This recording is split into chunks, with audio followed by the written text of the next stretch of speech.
sa loob. Ilang araw na tayong nagpapalitan. Natin yung Marines. NCI daw. NCI na kaya naman tayo sa baso-waso. Tama mo lang ako, sabi ko, NBI Marines. Tumakbo. NBI tumakbo.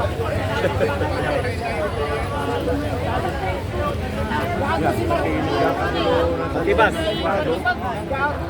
Hinain niya yung mga tao niya, no? Hinain niya. Ang signal dito nakabag.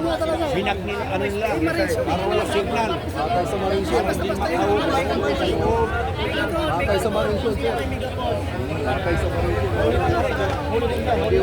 Marami naman naman sa ating sarap. Papadala pa sa ground. Sabi ni Senator, Augmentation. Peter, huwag tayong umalis, umawag galing sa loob. Dito na tayo. Huwag lang umalis. Dito na tayo. Tawag. Sama ng bato sa mga ano eh, mga senador lahat eh, sa isang wari. Boss, pala ng lahat dito, wala akong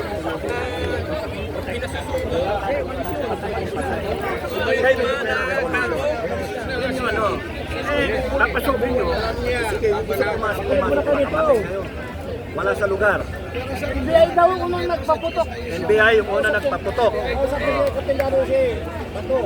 Nanakot Muna kayo, yung relax na kayo. Relax na kayo, nako. Ay, nakapunta kayo sa loob. Kaya nagpaputok. Akala nila. Yung mga bata Hindi ba tatakot ang maring? Kaya nga. kasi sa camera. Lalabas daw na sa loob.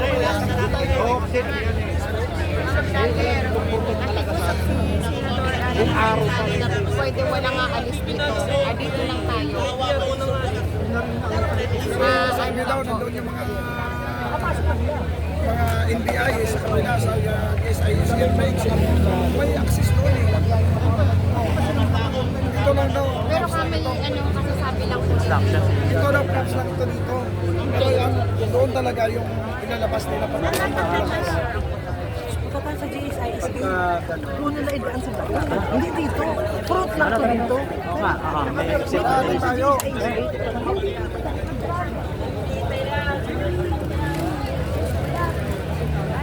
Mag-live ka sa bahay mo. Dito. Dito sa iyo. Sumanda ka ng gulo. Hindi naman talaga nan. Silang ko. Nandun ng BRI. Wala nang BRI. Wala na kasi baka sila mag-ahalan. Dito, Amalis.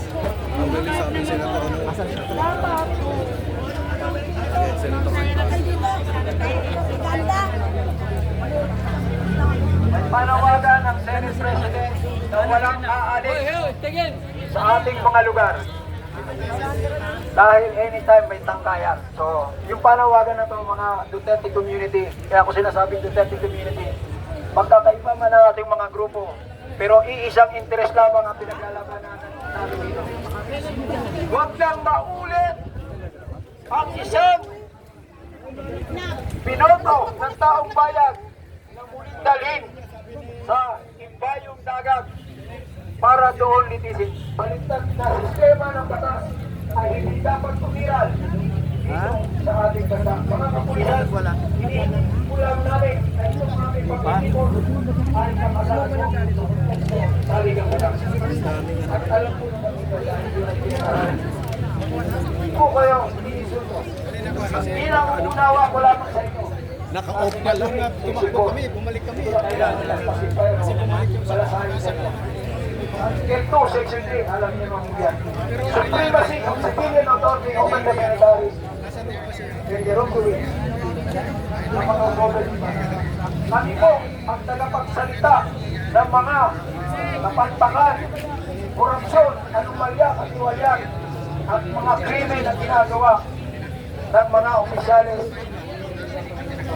Sa isang dahilan, minamanipula ang ating mga kaisipan, lalo na rin po kayo. Kami po, na nagtitipon dito, ay nagagamit ng konstitusyon para mahayag, paalam sa inyo at iparamdam sa inyo ang pagpapahalaga ng mga ordinaryong simpleng mamamayang Pilipino na dapat inyong maramdaman na hindi na po rin maulit ang impresyon o ang pagkilala sa inyo noong mga nakaraang taon. Alalahanin alalahanin po ninyo, Pangulong Rodrigo Roa Duterte ang nagpalig ng inyong moral at reputasyon at naging integridad ninyo yan. Isang bahagi na isinanggalan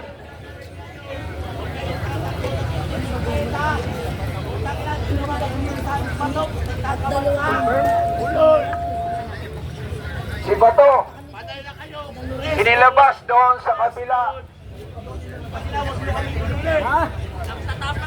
Nakuha na raw si Bato.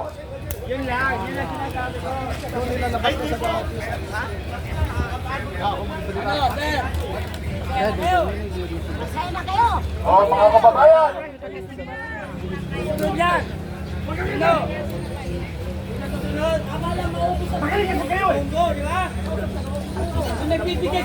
mga kababayan, magkayahon tayo. May paalam ngayon. Hindi kayo, tamali. Kaya kayo maging pulis. Nagsasalita ng ganyan, ha? Ha? Nakakatigil ba sa akin, ha? Sige, magtayo tayo dito. Nanonood sila. Nagsasalita ng ganyan. Ayaw ko na makalilig ng ganyan.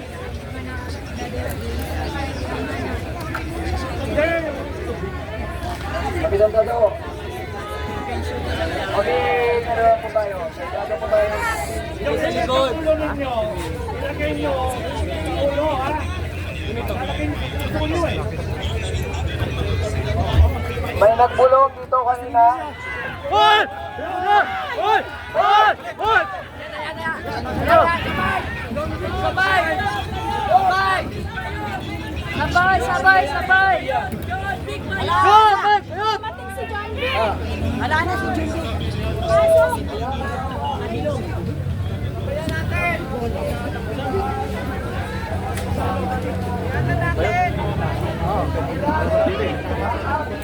Pasok! Sabi niya kasi papasukin kasi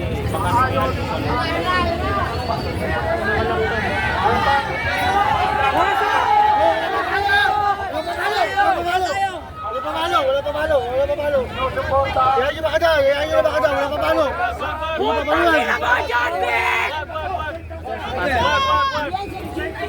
Bakit? Putang ina mo, John Vic! Pati na mga tao ni Marcos. Ang bilis. Di ba? Pag magnanakaw, pinapapasok.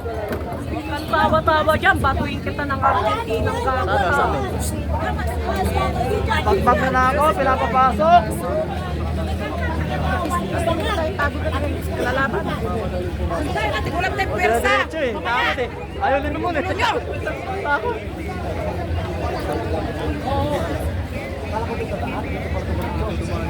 Diretso si John Vic eh. Ang likon eh. Na walang angas eh. Wala eh.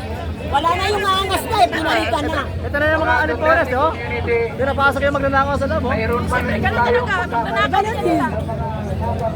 Nanakaw din yan. simple na natin. Wag. Sabi mo. Mga kapulisan, mga opisyal ng kapulisan, magpanawagan ng mamamayang Pilipino, ng mga ordinaryong Pilipino, huwag niyo po susupilin itong karapatan na layaan namin na nakasaad sa konstitusyon. Ang halang po yan bago kayo pumasa sa inyong pagiging pulis ay nabasa na po ninyo yan. Kung apat na nakaw ay siyang walang kasalanan at ang hindi nagnanakaw ang ginagawa nyo ng kasalanan, magiging pa ang magiging special na ng peso. Pauulit at pauulit itong klase ng larawan. Pangulong Rodrigo Roa Duterte lamang We will protect him as human shield. And sabi ko sa kanya, patay yung patay. Kaya kung mangyari, underclass kasi sinusundo ko nga eh. Unawa sa inyong parang ang respeto na yan ay hindi natin may First come to first, Pinuwersa, Ginago, we declare a revolution. Hindi pwede yung ginagawa na yan. And then Mindanao will separate from the Philippines. Ganun ang ano. Sino masusunod? Tayo. Tayo with the Filipino people. Yun yung sa... Sovereign tayo eh. Correct. Hindi na nga dapat tayo apekto din nito. Emotion. Yung monitor namin. May marines sa loob. Yung marines, atin. Kasi mga kanina. Papadala pa si